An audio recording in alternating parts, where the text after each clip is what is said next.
तो नमस्कार, आप देख पा रहे होंगे यहाँ पर बहुत सारे घर बने हुए हैं।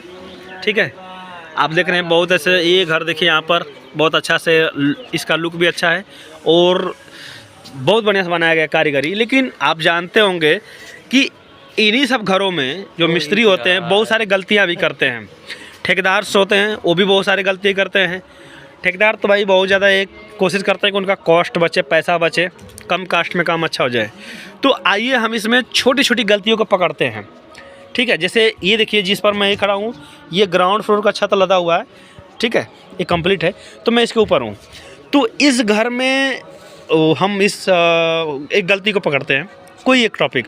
तो मैं इस कॉलम के बारे में बात करूँगा कि स्लैब छत के ऊपर कितना हाइट तक सरिया छोड़े।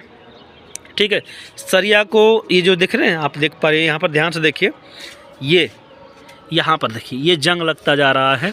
ठीक है, मैं दूसरा आपको दिखाता हूँ। यहाँ पर यहाँ देखिए एक कॉलम आपको दिख रहा है, ये जंग लग रहा है, जिसके कारण यहाँ पर देखिए ये फटता जा रहा है। ठीक है, यहाँ जंग लग रहा है, ये छोड़ दिया गया है। और आप ध्यान से देखेंगे तो यहाँ पर रेसा दिख रहा होगा, ये तो ये दरारें आपको दिख रही होंगी। तो ये कैसे हो रहा है? तो इन सब से बचने के लिए आपको क्या करना चाहिए? तो चलिए हम स्टार्ट करते हैं इस पर।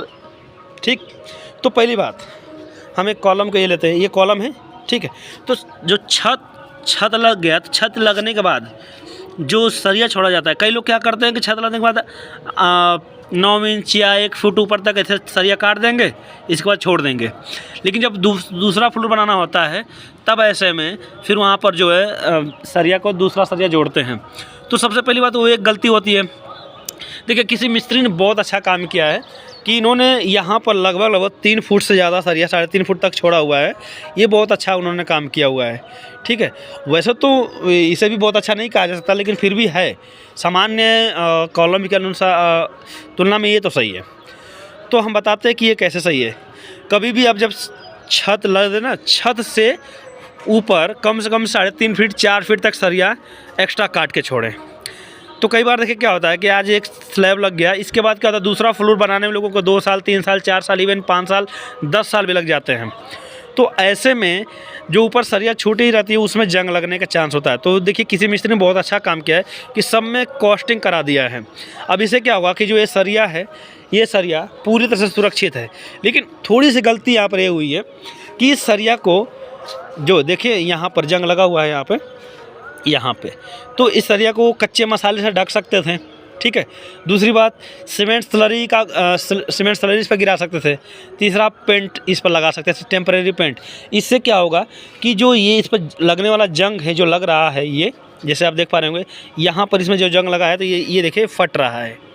ठीक है, इस तरह से यू कैन सी है, आप देखिए यहाँ पे ये फट रहा है। मैं बहुत काफ़ी जूम करके दिखा रहा हूँ आपको, यहाँ करीब से ये फट रहा है।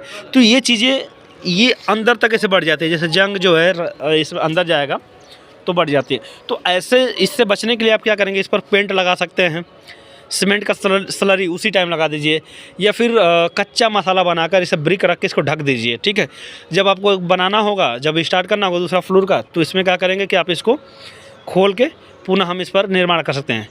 दूसरी चीज़ें देखिए, इसमें एक गलती और हुई है कि जो सरिया है ये चारों सरिया बराबर काटी गई, ये जो गलत काम हुआ है।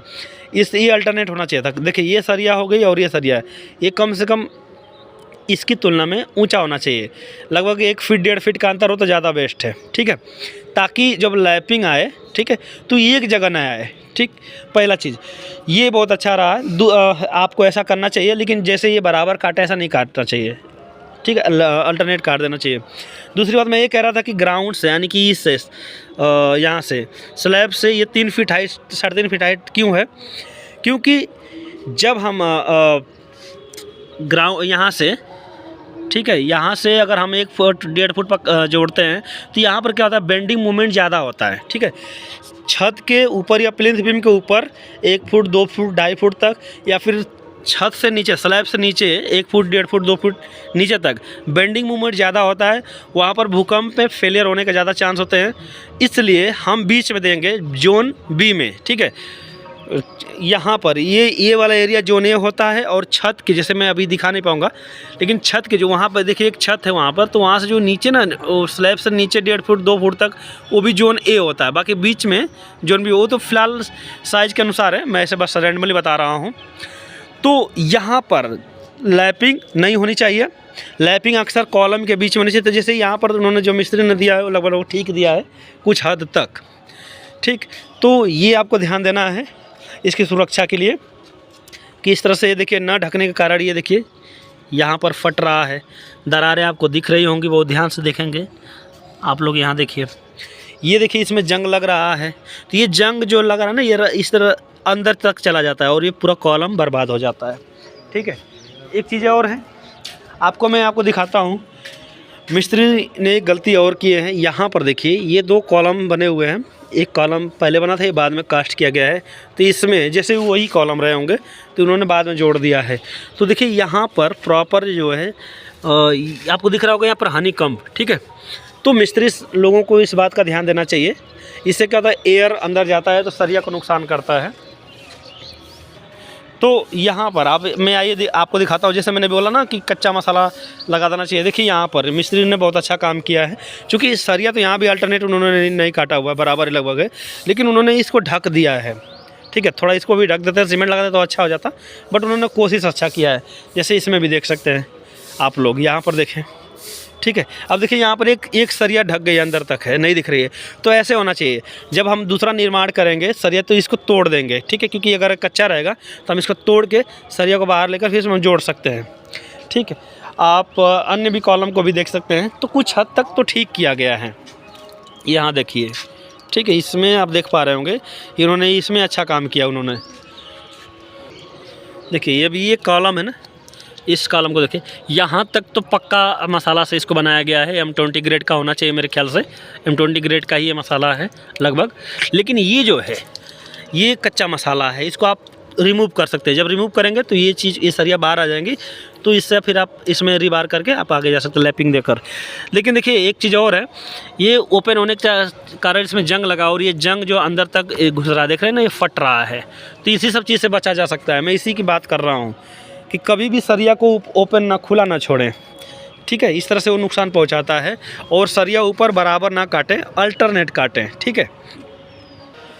और आइए दिखाते हैं यहाँ पर। जैसे यहाँ पर देखिए एक कॉलम यहाँ पर था, एक कॉलम यहाँ पर था, नीचे से ये पोर्च का कॉलम है। जैसे मैं आपको दिखाना चाहूँगा, इधर से अगर पॉसिबल होगा तो दिखेगा, लेकिन मुश्किल है, मैं थोड़ा सा नहीं दिख रहा है, कोई नहीं। तो यहाँ पर जो है स्टील बार था नीचे से, कॉलम के जो पोर्च का जो पिलर है, सॉरी कॉलम नहीं पिलर है, पिलर जो गोल वाला होता है, तो उसका जो यहाँ पर स्टील था। तो उन्होंने मिस्त्री ने इसको इसे कच्चे मसाले से इसको ब्रिक करके, चिनाई करके उन्होंने ढक दिया है, ताकि सरिया जब ढका रहेगा, यहाँ पर सरिया बड़ा था इसलिए थोड़ा इसको बड़ा किया है। तो इससे क्या होने वाला है कि जो सरिया इसमें जंग नहीं लगेगा, तो सरिया सुरक्षित रहेगा, तो आपका जो घर है मजबूत रहेगा, आप आगे वाला निर्माण कर सकते हैं इस